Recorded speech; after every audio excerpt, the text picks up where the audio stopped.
I'm live on 2 platforms right now. I'm live on Instagram talking to all of you beautiful people, but then I'm also live on this thing. I'm live on All Access. Hey, say hi, Lily. How you doing? Hey.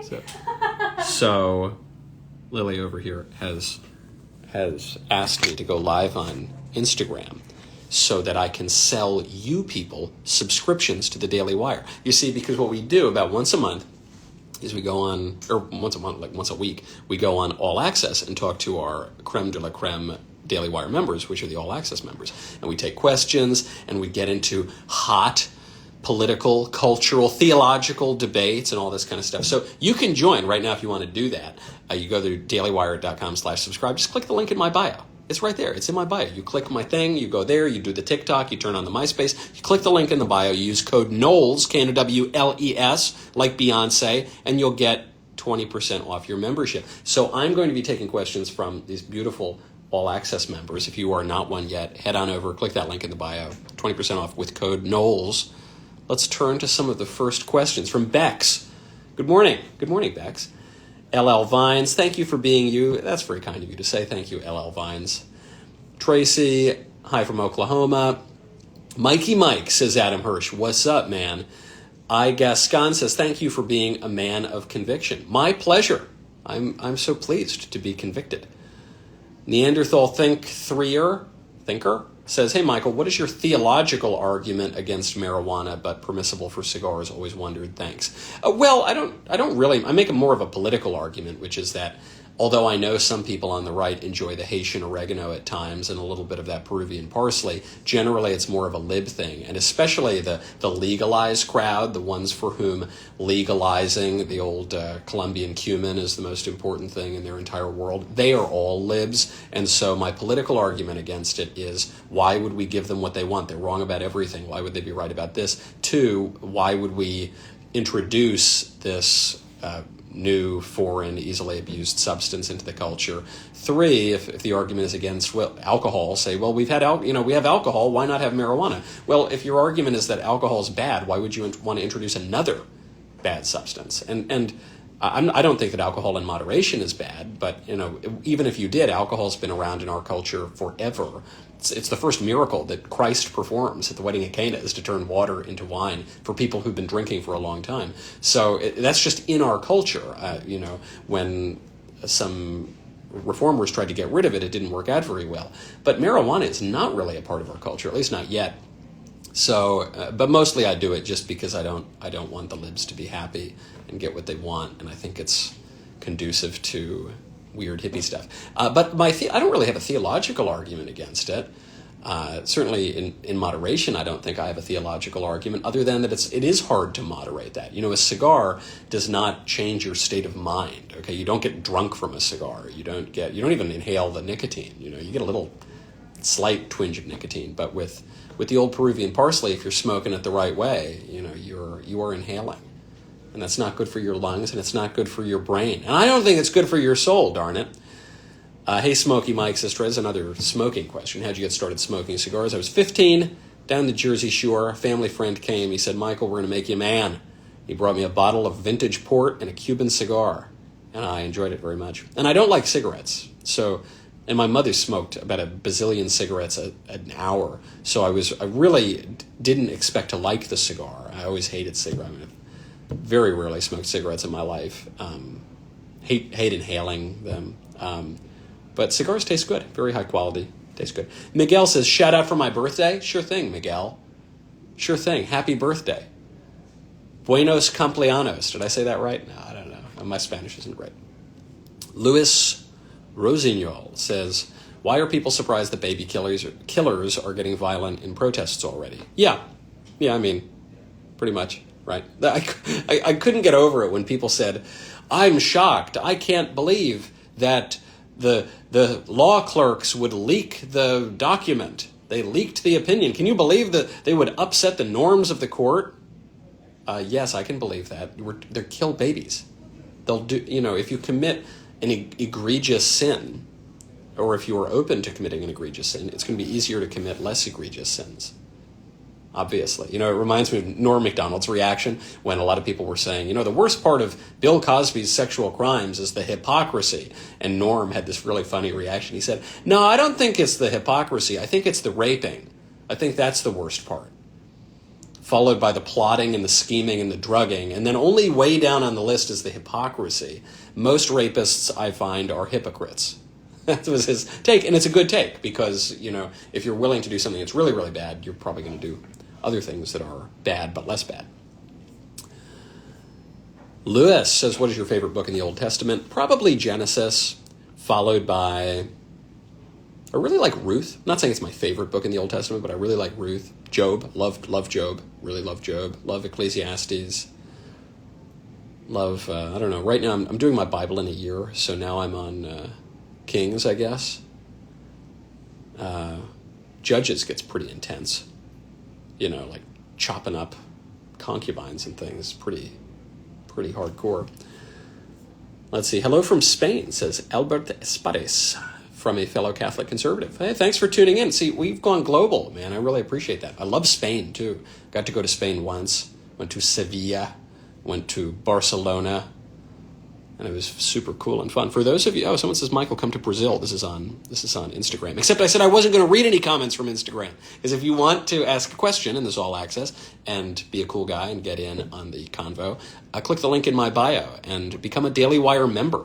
And if you use code Knowles, 2 great things will happen. 1, you'll save 20%, which is a lot of money. And 2, it will prevent Ben from firing me because I'll be able to tell him, hey, Ben, listen, man, they're here for me, all right? These are Knowles guys here. You boot my show, you lose the Knowles guys, okay? So you can do that right now. Link in bio with code Knowles. Let's see. Mrs. Calabrese, beautiful last name. It's my grandmother's maiden name. How do you think overturning Roe v. Wade will impact the federal funding of Planned Parenthood? It wouldn't have any direct impact on it. It's not as though if you overturned Roe v. Wade, then it would be illegal to fund Planned Parenthood or something like that. But I do hope that if you overturned Roe v. Wade and stopped pretending that there was some national right to abortion, that the political pressure would be such that you would diminish the funding for Planned Parenthood. I mean, really, the people who work at Planned Parenthood should either quit their jobs or be arrested and thrown in prison and throw away the key, and then the buildings should be knocked to the ground by the authorities, and salt should be sown where they exist. I mean, it's so. I'm being a little hyperbolic. Not really. I mean, I'm not really being hyperbolic at all, I guess. It's just that there's a sight of such unmitigated evil that, it's such a national scandal that we give those people even a penny.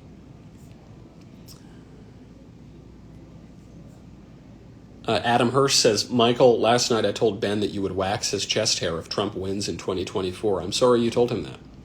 I'm really sorry to hear that. Let's see. Adam, you're like tossing out questions, man.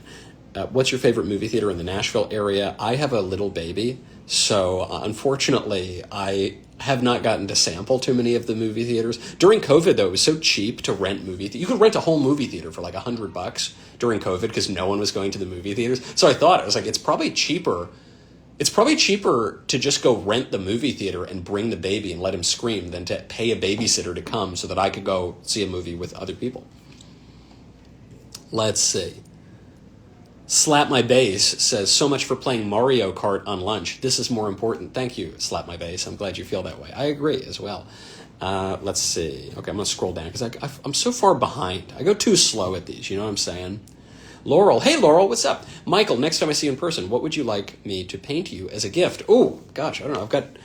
I've got 2 big Laurel paintings now in my home. I've got this incredibly gorgeous painting. For those of you who don't know, Laurel is a great friend of the Daily Wire and a very talented painter.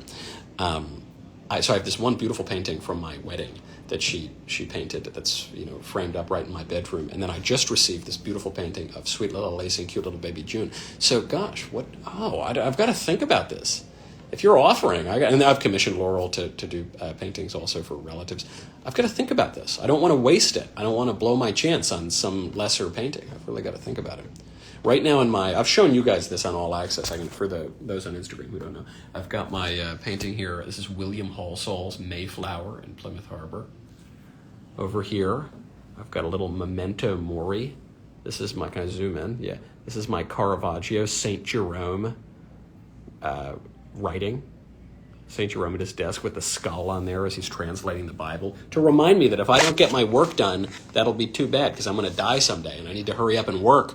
Okay, let's see. I'm going to take one more question before you guys get shut off here on Instagram, and you have to go to dailywire.com and click the link in my bio and save 20% with code Knowles. Oh, okay, I want it to be a really good last question for the Insta guys. Julietta, what do you everyone's talking about abortion today, I guess. What do you think of people who are against Roe but not necessarily against abortion, more of a classical libertarian argument? Well, as far as, look, I'm not a libertarian, so I don't want to speak on behalf of them, but as far as I understand libertarianism, traditionally it's very pro-life, because the argument is that you have these certain individual rights, and that is the basis of all of politics, and the most basic individual right is the right to life. So, even in the formulation in our Declaration of Independence, which I'm not suggesting is a libertarian document, but nevertheless, there's a lot of overlap here with these terms. If you've got a natural right to life, liberty, and the pursuit of happiness, those rights are not all on the same equal footing. They actually derive one from the other. So you can't have the pursuit of happiness without liberty. Right, so in a battle between the pursuit of happiness and liberty wins. You can't have liberty without life. So in a battle between liberty and life, life wins. Now, I don't think that. I also don't think that abortion constitutes liberty. I think it constitutes a license, and I think there's a difference between liberty and licentiousness. And the Founding Fathers wrote about this at great length. But even if you did try to conflate liberty and licentiousness, life would still win. The baby's life still matters. If you told John Locke that the outgrowth of his philosophy was the idea that babies should be killed in the womb, I think he would roll over in his grave. But furthermore, getting all that philosophy aside, what about the people who say, I'm against Roe, but I'm not necessarily against abortion? I talked about this on my show today, the Michael Knowles show. My question to them is why? Why? So you're against Roe because, well, the federal government, the Supreme Court has no right to decide this, and this is actually a state's issue, or it's an issue for the people through the legislature. Some people say this. I'm not totally convinced of that, because I think there's a strong argument that the 14th Amendment prohibits abortion. And John Finnis and Robbie George, very important conservative legal scholars, have made that argument. But furthermore, why?